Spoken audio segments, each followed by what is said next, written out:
if integrating ODEs are as simple as just coming up with derivative approximation schemes, then we are done with the first part of this class.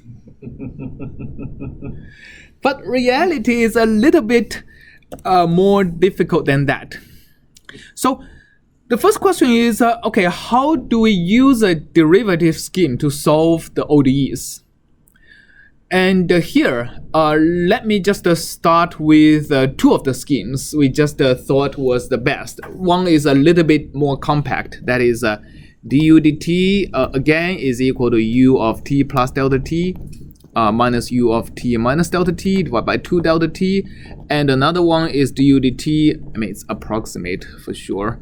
Another is 1 over 12 delta t, it's a little bit longer, it's minus u t plus 2 delta t plus 8 of u t plus delta t minus 8 u t minus delta t plus u of t minus 2 delta t, right? So okay, so can you take these two schemes and figure out respectively? If I want to solve this equation, du dt, let's start with very simple equation, equal to lambda times u.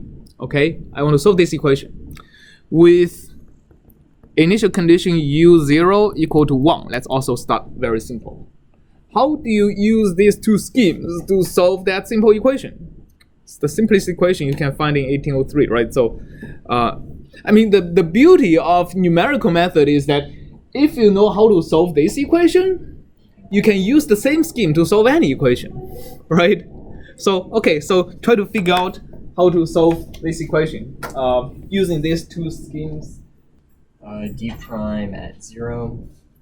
Do we need one more condition do we need one more boundary condition? Nope. For first order ODE, you just need one condition. Okay?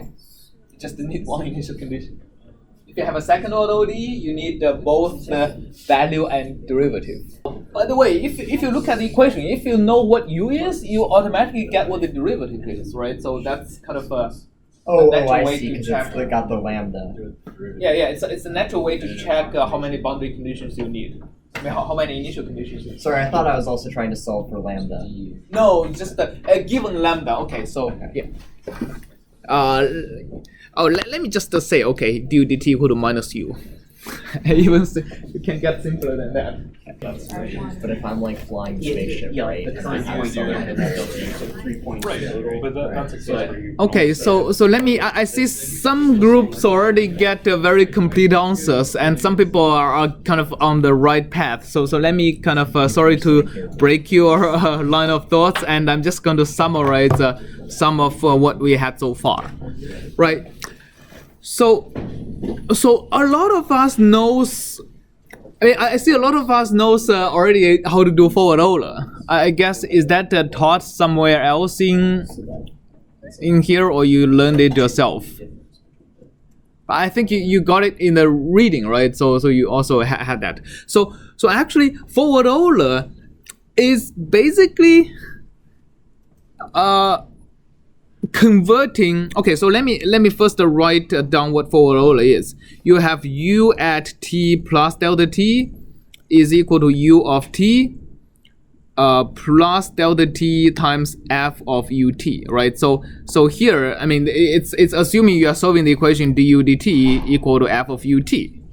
All right, so in this case, I basically have ut plus f of ut here is minus u, so it's minus delta t times ut. So that's forward order, right? Okay, but forward order is basically a combination of this differential equation with the derivative approximation formula of du dt at time t approximately equal to u of t plus delta t minus u of t divided by delta t. So that's one of the first order derivative approximations we derived on Monday, right? So if you look at this equation and this equation, if you somehow link them together, you automatically get forward order, because this is du dt, this is du dt, and du dt is something we don't want to see because computers can't do du dt, right? Computers cannot deal with continuous functions. It can only manipulate numbers. So what if we just combine these two equations to get rid of du dt? Combining these two equations to get rid of du dt means minus u becomes on the left hand side, right? At t is going to be approximately equal to u of t plus delta t minus ut divided by delta t, right? Okay, that's forward Euler. I mean, it's, can you see this is the same as this? It just multiply delta t on both sides and transfer all the ut terms on the one side and all the t plus ut sides, t plus delta t terms on the other side. You get forward Euler. Application of any derivative approximation scheme to solving ODEs are exactly the same. You just plug this equation into this formula or that formula to get rid of any derivatives, right? I mean, the whole purpose of numerical methods to solve differential equations is to use this kind of algebraic approximation, something computers can do to replace derivatives that appears in your equations. So, for example, if we do this with the first equation, what do we get? We say, okay, minus ut, let me change a different color. Minus ut would be equal to, because this is now du dt equal to minus ut, right? U of t plus delta t minus u of t minus delta t divided by 2 delta t, right? So what you have is u of t plus delta t. So I'm just moving this side to the left hand side and this to the right hand side. What I have is this is equal to u of t minus delta t minus 2 delta t times ut. So that's my scheme. Okay, some people may ask, why do I move t plus delta t on the one side and all the others to the other side? That's because when I'm solving differential equations, I'm advancing in time. I have an initial condition, right? When I solve a differential equation, I'm basically, the reason we do simulation is kind of simulating reality. We start from an initial condition t equal to 0, something we already know, and then we advance in time. Time goes on for delta t, 2 delta t, 3 delta t. I constantly get the most up-to-date solution at the latest time, and then I advance further for one time step. That's how weather forecast works. And all the satellites are getting all the initial conditions for the weather forecast. I mean, that's t equal to now, right? And in their computers, the weather forecasts are solving ODEs, right? Starting from t equal to now to t equal to, okay, 10 minutes later to 20 minutes later, 30 minutes later. I mean, of course, the time step is usually much smaller than that, right? But like then it solves all the way to a week later, and that's your weather forecast. Right, so here we are doing the same, except for we are starting at t equal to 0 and delta t, 2 delta t, etc.